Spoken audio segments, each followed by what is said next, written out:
তুই আজকে এখন এইখানে মানে কি? তো আমি আসবো না, আমার ভূত আসবে নাকি? তাড়াতাড়ি গাড়িতে ওঠ। কি রে?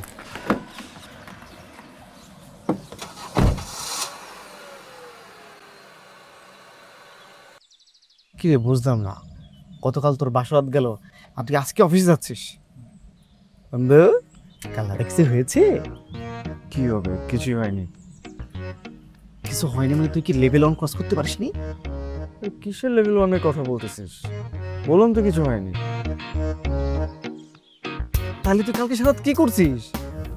প্রতিদিন যাই করি তাই করছি। মানে কি, মানে তুই এভরিডে যে কাজ করিস ওই দিন সে কাজ করছিস? মানে বাড়ি থেকে মাল খেয়ে গেছিস, টিভির ভলিউমটা জোরে বাড়িয়েছিস, তারপরে বিন্দাস। বন্ধু, ক্লাস 5 থেকে আমি স্বপ্ন দেখছি তুই তোর বাসা থেকে কিছু একটা করবি আর আমাকে সে বলবি তুই আমার স্বপ্ন সব তুই। এই, তুই কি থামবি নাকি তোকে লাথি দিয়ে গাড়ি থেকে ফেলে দেবো? আচ্ছা